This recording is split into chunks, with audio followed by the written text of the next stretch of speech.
Welcome once again to Lehto's Law. Here's Steve Lehto. I got a case here sent to me by almost everybody, and a lot of people sent it to me because they got a copy of an email from the Institute for Justice that Scott Bullock sent out. Scott Bullock is the president of the Institute, and so I got a copy of it as well, but I thank everybody who sends me these things to make sure I stay on top of this stuff. But Scott's email is important because the headline is, subject, one more win over Detroit's civil forfeiture racket at the Michigan Supreme Court. The Michigan Supreme Court has ruled in favor of someone whose car was seized. So yesterday, the Michigan Supreme Court delivered another win in the Institute for Justice's ongoing fight against Detroit's abusive vehicle forfeiture scheme, which seizes cars from its most vulnerable people and ransoms them back for huge fees. And that's assuming if you ever get it back. IJ client Stephanie Wilson can now keep her car if the court ruled that Michigan forfeited it illegally. She first encountered the rigged game when she tried to give her ex-boyfriend a ride to his mother's house. Now, he had issues. He was sometimes homeless, sometimes drug addicted. Police pulled her over and seized her car.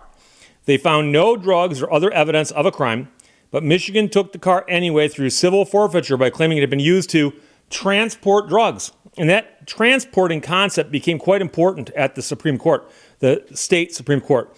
Stephanie bought the car with a tax refund she got a while back. It's an '06 Saturn Ion that we're fighting over here. And of course, it was her ex-boyfriend who begged for the ride. So she and other victims joined with the Institute for Justice to shut down Detroit's abusive tactics in a federal class action lawsuit. Along with the IJ, she also fought back in the state forfeiture case against her car. A court ordered the return of her car, but Michigan appealed that. The Court of Appeals sided with the state, so she and the Institute for Justice petitioned the Michigan Supreme Court to hear the case, which they agreed to do. Now the state's highest court has ruled in a 6-1 decision that even accepting the state's version of events, the state had no basis to forfeit the car. They claim that she had given her ex-boyfriend a ride to buy drugs, but they never found any drugs, and so it doesn't make a lot of sense. But giving a ride to a drug user is not the same as transporting drugs. Because remember, I said the word transport's important there. And the Supreme Court really dealt with that very, very directly, saying we're looking at the transportation of drugs, because that's what they had said at the lower courts. The decision follows IJ's sweeping victory last year at a federal appeals court, which ruled Detroit must hold court hearings within 2 weeks of a vehicle being seized. A lot of times they'd seize a vehicle and just sit on it and make you sue them. And they would drag their feet, and eventually people just give up. So she and other Motor City motorists waited months without seeing a judge, all while prosecutors pressured them to pay to get their cars back, i.e., used the word ransom earlier. As the IJ presses forward in the federal class action lawsuit to end this vehicle forfeiture program once and for all, this state high court decision will help curb Wayne County's prolific forfeiture machine by making clear that innocent people should not be targeted by forfeiture laws. It shouldn't take a team of lawyers and a state Supreme Court to end the unlawful forfeiture of a 2006 Saturn Ion. Now, Scott points out that the '06 Saturn Blue Book's for about $3,000 these days. But thanks to our supporters, IJ is able to defend our clients no matter how long your cases take and to establish precedent that will protect as many property owners as possible. We'll continue to keep you updated on all our efforts to protect property owners nationwide. Scott G. Bullock, President and Chief Counsel at the Institute for Justice. And I have to point out to you that that $3,000 value of that car is important here, because no one could hire attorneys and win a case like this for less than that. So it's automatically a loss no matter how you do it. If they, give you your car back if you spend $10,000 in attorney fees, you're still upside down $7,000. And they know that. They know that. And of course, the state's got unlimited deep pockets when it comes to legal fees, because they've got lawyers sitting around with nothing better to do in the legal department at the various entities that are involved here. But one of the things that I get to every single time I talk about the topic of civil asset forfeiture, I have people who write to me or comment and say, Steve, Fifth Amendment, duh. Like, how does this get around the Fifth Amendment with taking without compensation? Without a hearing? Nothing? And the problem, of course, is that there's this legal theory. It goes way back, that if something gets used to commit a crime, that thing itself, in essence, becomes a legal entity. So that the government can say, we're not suing you, we're suing your car. Or we're not suing you, we're suing your proceeds of crime. And you often get these oddly captioned cases such as, the U.S. government versus 39 barrels of oil or something like that. And it's like, what? You're suing barrels of oil? Well, it turns out that, there's some kind of forfeiture going on, and that's how they do it. And I tell people that, and people go, no, Steve.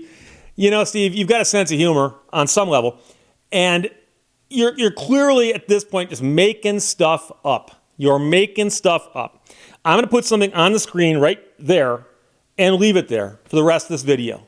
And I want you to study it and understand that I did not invent that. That is the face page, the cover sheet. It is page number 1 of the opinion handed down just the other day. State of Michigan, you got that. Supreme Court, First line of the parties, in re forfeiture of 2006 Saturn Ion. This case is actually entitled in the matter of forfeiture of 2006 Saturn Ion. In re is Latin, in the matter of, or regarding.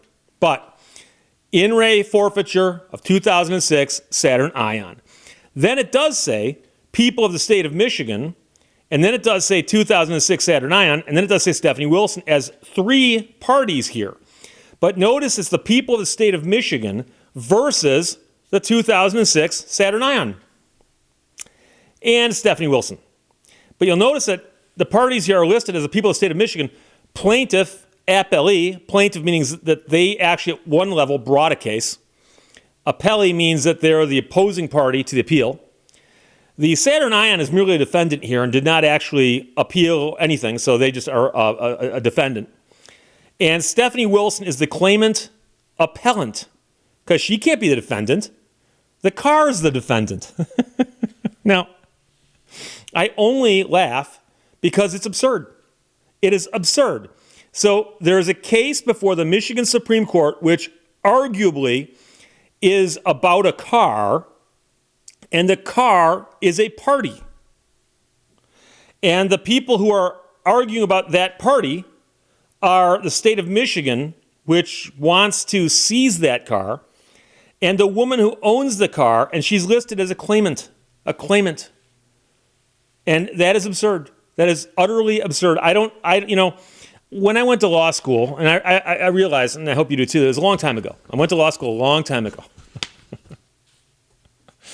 More than 33 years ago, I was in law school, okay? I was in law school. And in law school, you discover all kinds of strange things. You read cases, okay? You read odd cases. Wickard versus Filburn's a case people always ask me to talk about. I did a video about it. But that's an odd case. You read that case. That's a strange case, U.S. Supreme Court. But then somewhere along the line, you run into these cases where it's people litigating not simply about something, but arguably with something. We have here a Supreme Court case where a car is a party to the case. And don't get me wrong, I love my cars. I sometimes think my cars are people. I don't think that as a fact, but I'm saying I kind of treat them like that. Okay? And I wouldn't call you crazy if you told me that occasionally you talk to your car. I didn't say I did, I said you might. But the idea that we're litigating with a car as if it's a party is the kind of thing that sounds more like it belongs in, a witch trial or something. She turned me into a newt, okay? We're going to litigate, and there's attorneys out there. I've tried getting an appeal heard by the Michigan Supreme Court. I've filed for an application to leave, and it was not granted, okay? So I can't get my case heard, but a 2006 Saturn Ion can. How is that possible? Oh, I'm sorry. I forgot. They've got really good attorneys. So you have to understand something here. The Michigan Supreme Court did not really make any huge strides in the law here. They didn't reverse the concept of civil asset forfeiture in the state of Michigan. But they did kind of fire a warning shot. And that is that, hey, look, if you want to use a civil asset forfeiture thing, you better make sure you're doing it right. Because we'll spin it around and throw it back down there for you and make you do it right. And now, here's the problem, is that this woman, Stephanie, had the Institute for Justice helping her.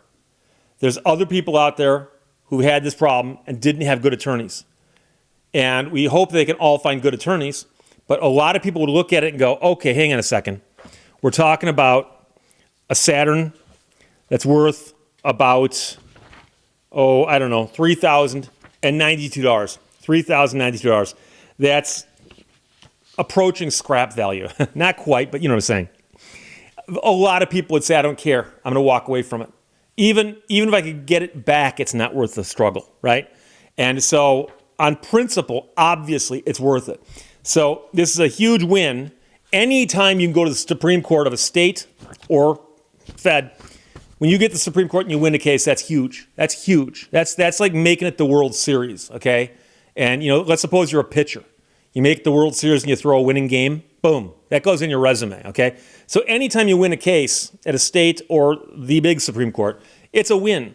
Now, it would be better if the Supreme Court had said, you know something, civil asset forfeiture is just wrong across the board.